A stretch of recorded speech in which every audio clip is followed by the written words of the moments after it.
Emmanuel Amunike has scored for Nigeria. Goal that wins the first ever footballing gold medal for Nigeria. Joshua, Vladimir Klitschko took it, but Joshua's got it. To continue their impressive run to place Edo State in the continental map. Toby Amazon, look at the clock. I cannot believe it. She's done it again. 2 world records in one night. And she makes history by becoming Nigeria's first world champion. Alex Iwobi decides to go early. Chukwueze shapes the shoot, gets some space. It's Osimhen.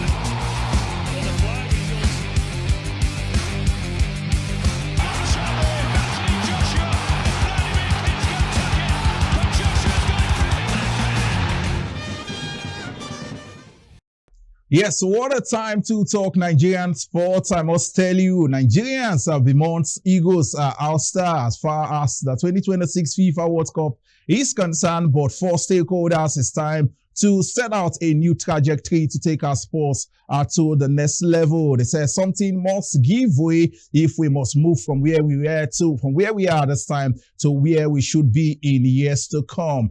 Policies are needed, implementations are needed, critical stakeholders must put heads together to ensure that we do not experience this phase in our football any longer. On this note, I say welcome to another installment of Sportsville. The top guys are also back in the studio. Tony is here, Raymond is here, as well as the ever delectable Joy of Bayemi. We also put it out there, something big is happening in Lagos. Yes, the fallout from the Super Eagles Ouster to the 2026 FIFA World Cup. Yes, a deliberation that is needed to begin to piece the needs together and set a new trajectory for our sports. Hence, the big sport dialogue will take center stage in Lagos as well. So this and more sets the nucleus of today's topic on Sportsville. We'll be firing up at the other side.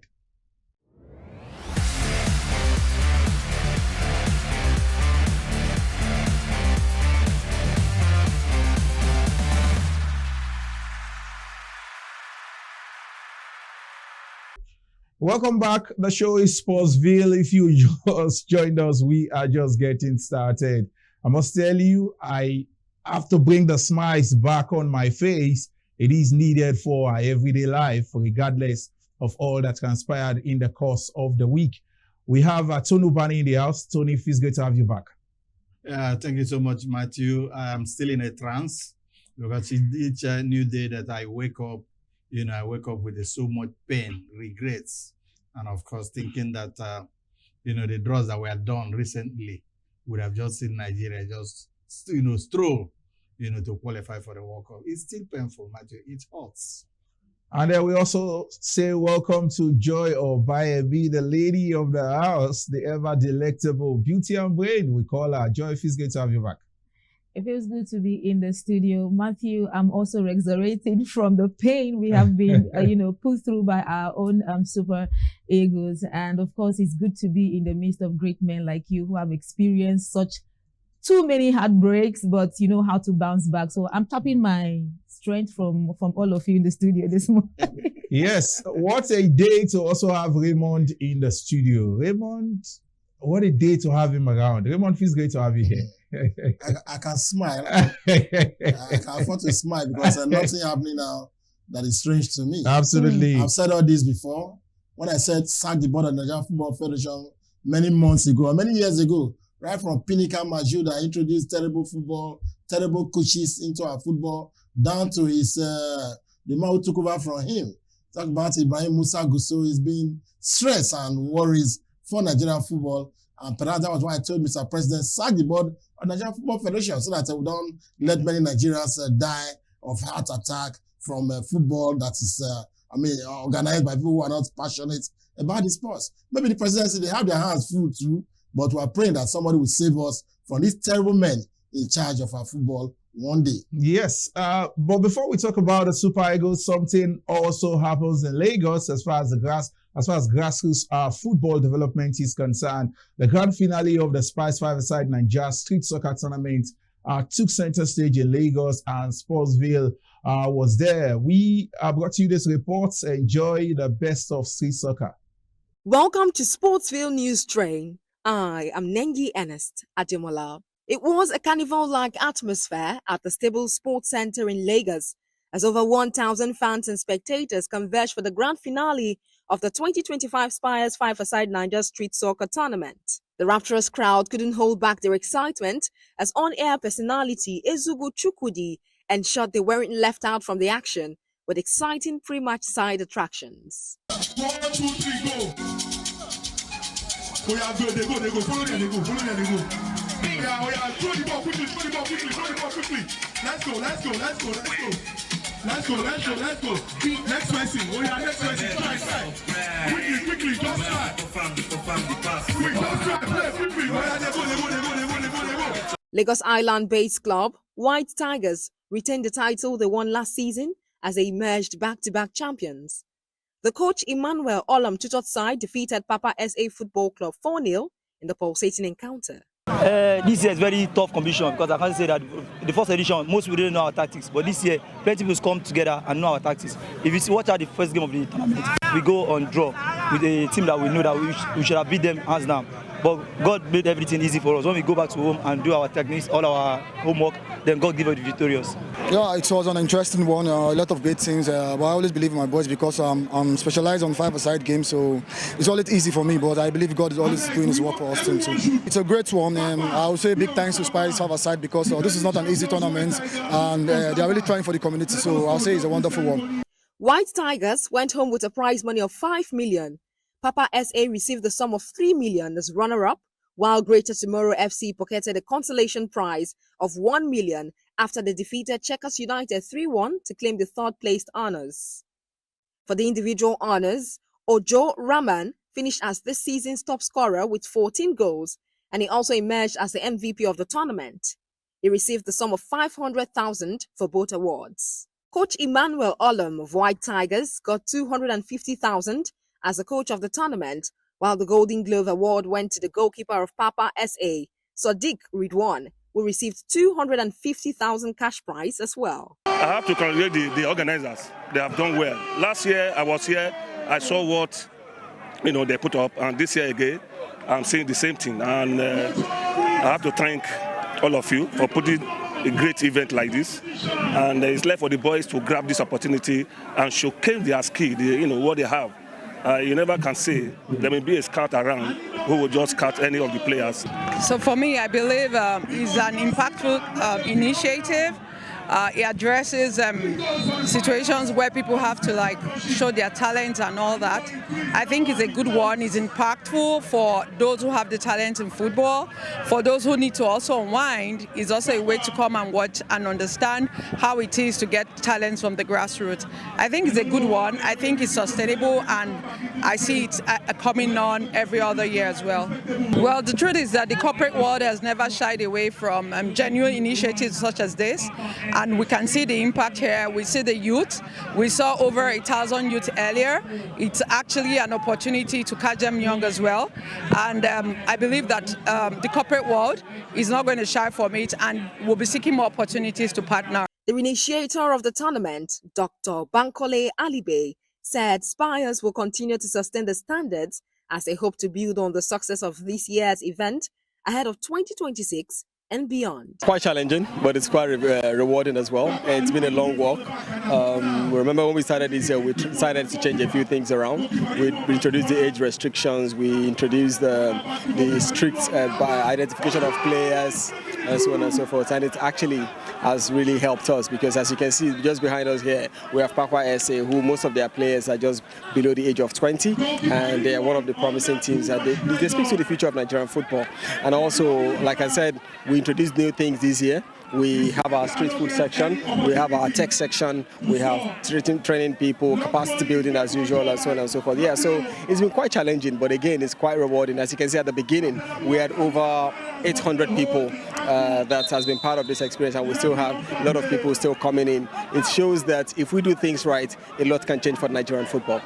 Nigeria is actually the biggest breeding ground for young people all over the world. I mean, we have an unusual amount of young people, and if we do things right, we will have the opportunity to rewrite the story of our people. We have, if you look at the total number of people that were part of the tech, Sport Meet Tech program, the kind of skill, the kind of questions they ask, the kind of learning that they've been part of, it shows their hunger for skill development, their hunger for human capital development, and being able to fill or plug that gap is something that is quite rewarding for us, and we believe that we can do a lot more. We just need a little bit more push. This year's tournament had 40 teams compete in the divisional qualifiers, while the 16 finalists made it to the state championship.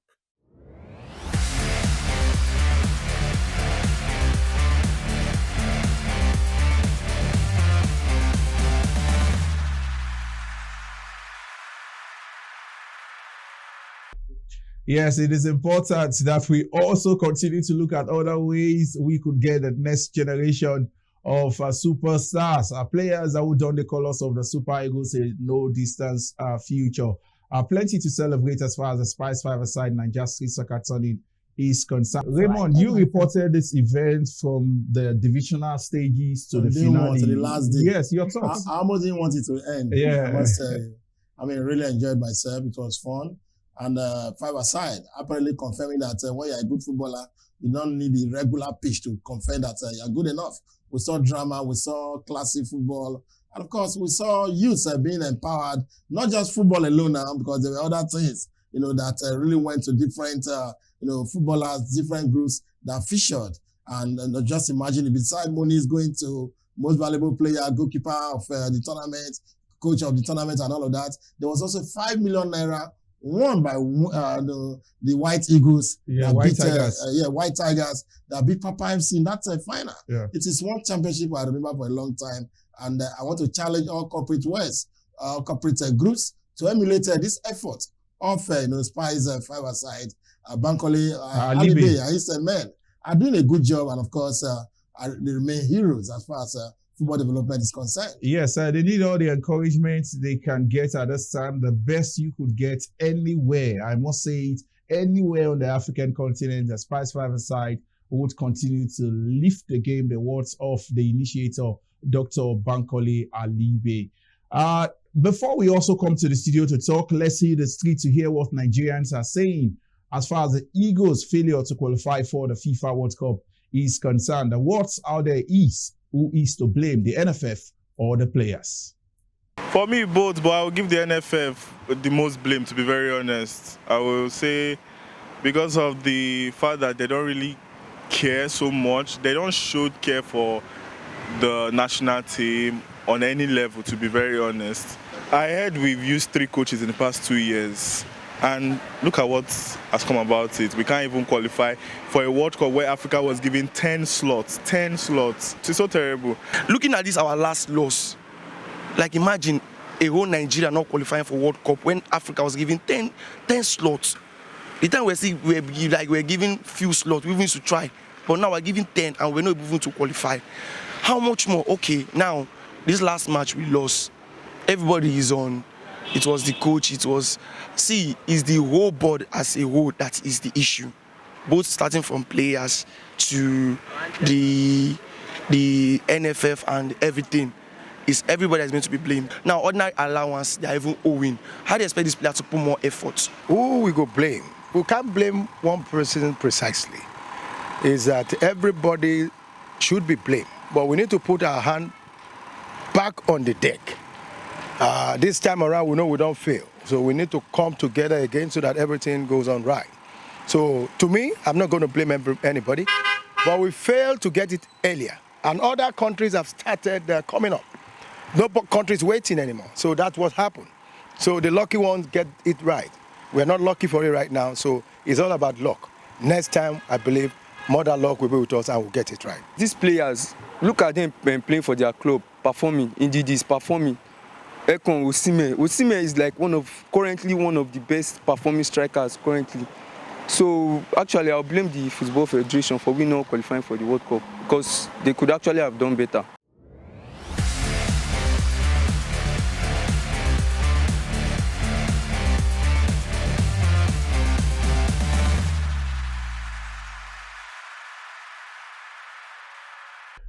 Yes, you're welcome back. Nigerians bemoan the Super Eagles exit from the playoffs for the 2026 FIFA World Cup. No longer news.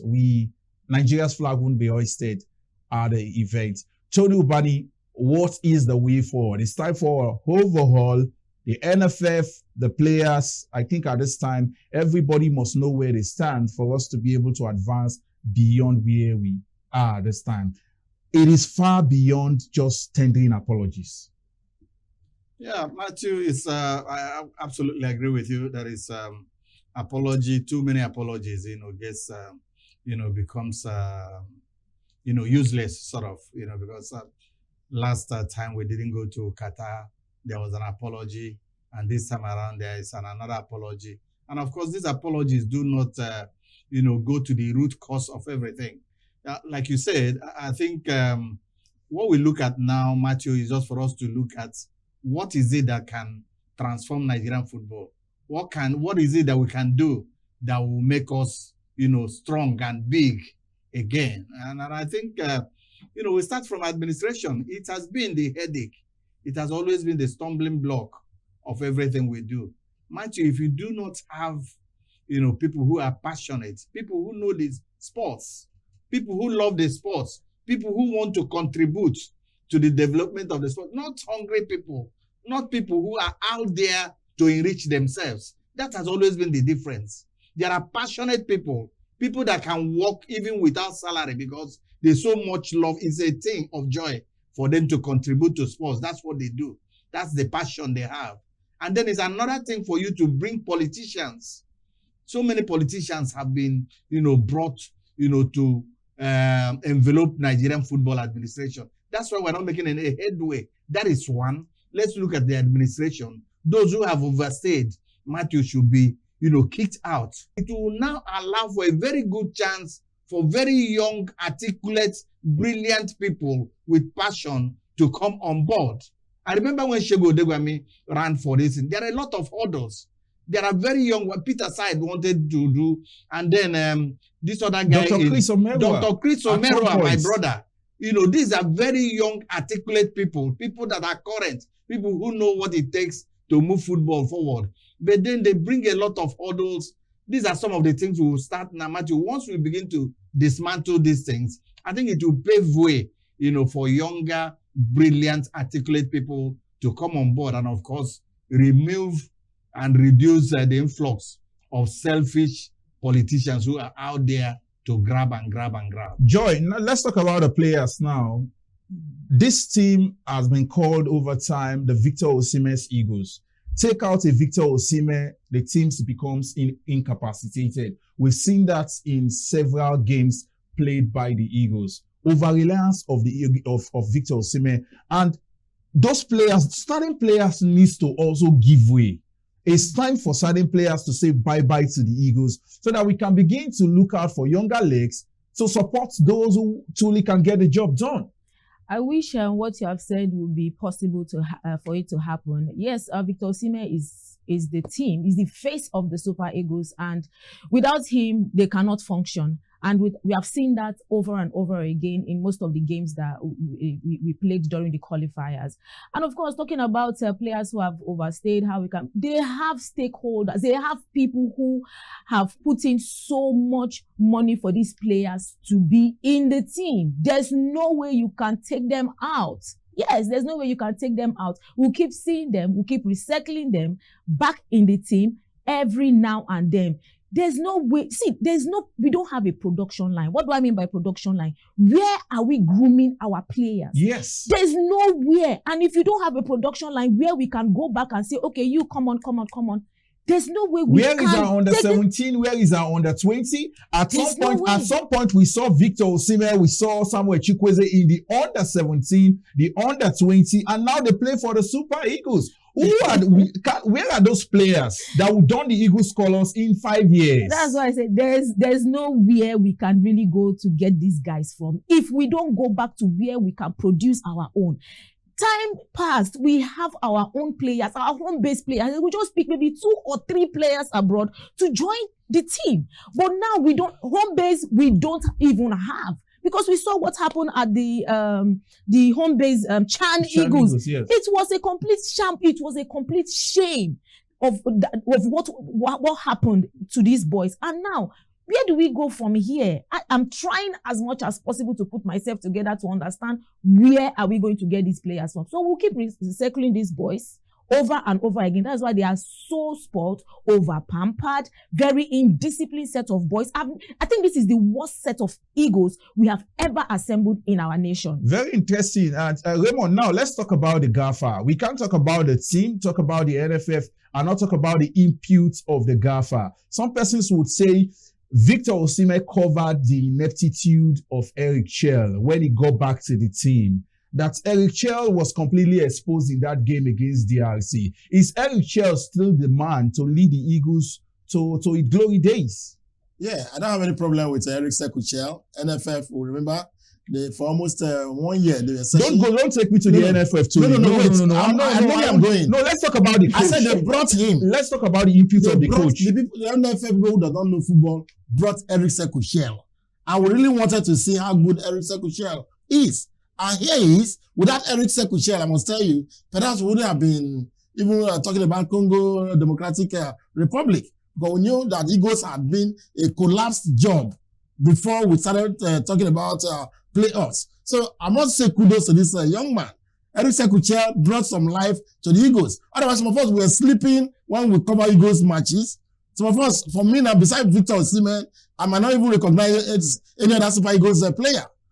Despite the mask of Victor Osimhen, if he takes off the mask, I will be able to recognize him as a quality Nigerian footballer. But for Eric Chell, he was able to make Osimhen be the central point, the main focus of the Eagles. So the Eagles were winning under him. A month through him, we were now back to reckoning. We won 4-5 matches until we lost to Congo Democratic Republic. So you must thank him for making us be alive. Otherwise, the World Cup ticket and dream had long gone with the coaches NFA or NFL we are experimenting with. And that's why we cannot stop talking about the NFL because they put us in tight corner and there's no way I want to flog or I will blame Eric Chell. Rather, I will blame the players who are not good enough. I will blame the NFF who does not know what they are doing. And I'm shocked that the presidency still allowed them to be there. And that's why I said maybe because of problems, insecurity, they are not taking us serious. But I really pity the average Nigerian fans who are lamenting, so they're dying because of Super Eagles. These Eagles are not good enough. That's why I labeled them Super Eagles, Victor Osimhen's Super Eagle. Because besides Victor Osimhen, none of them is good enough to be a Nigerian jersey. Yes. Is it Wilfred Ndidi? Is it Moses Simon? The young man who failed to use his right foot throughout how many minutes against Congo DR now decides to use it and play that terrible penalty. We remember that we know those who are clear Nigerian legend, Nigerian ex-internationals. I will not be in a hurry to interview any of these guys beside Victor Osimhen. And that's how they play themselves. That's how bad they are. They are not good enough, just like the NFF. Yes, Nigerians would continue to say it the way it is. Everyone with their thoughts. But I must say, something needs to give way. Something needs to give way. Not just vibes and inshallah. No, something needs to give way for us to be able to reset and rejig our football going forward.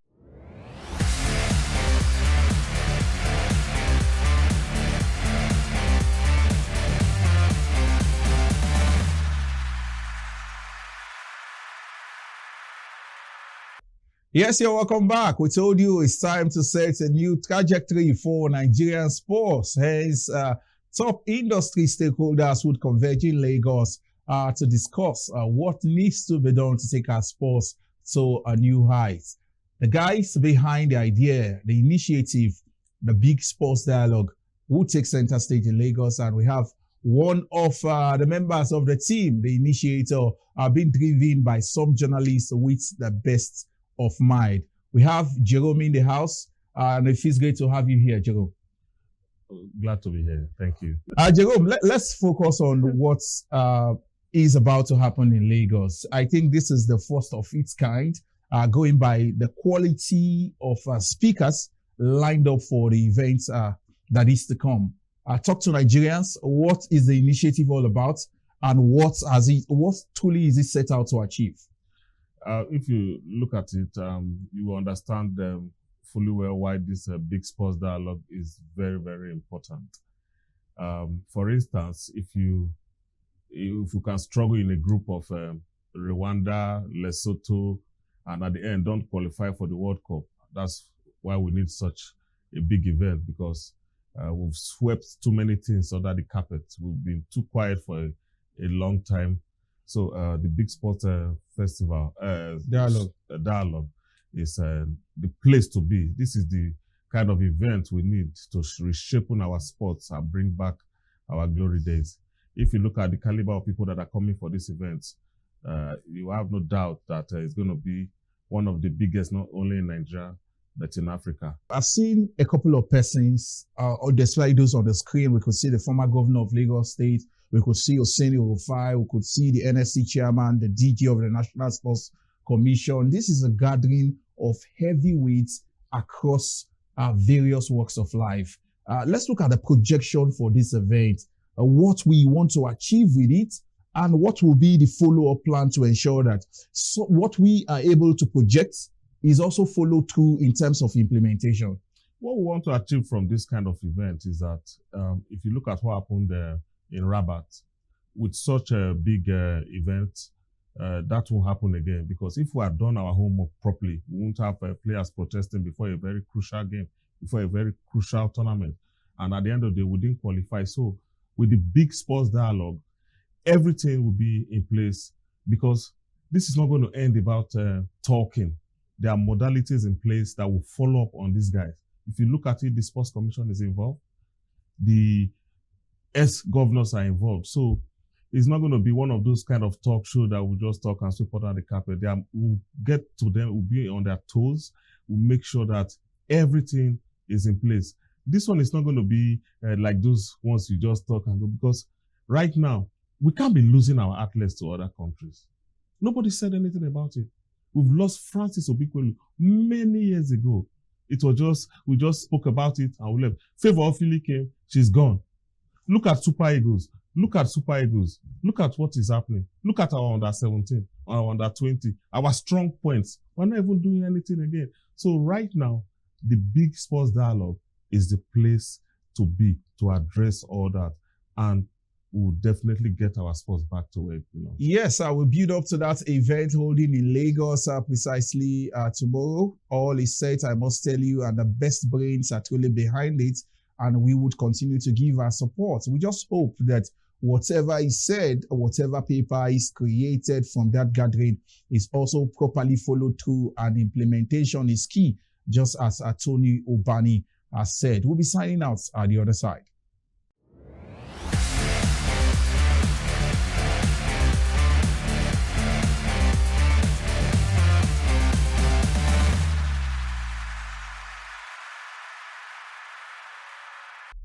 Yes, this is how much time will permit us on today's episode of the show. We anchor at this time, but remember the conversation continues across all our social media platforms on your screen, and we keep talking sports 24/7. We say all the best to Nigerians, all the best to those running our sports, and we say may peace finally return to the nook and crannies of our nation. God bless Nigeria. Bye for now. Emmanuel Amunike has scored for Nigeria. Goal that wins the first ever footballing gold medal for Nigeria.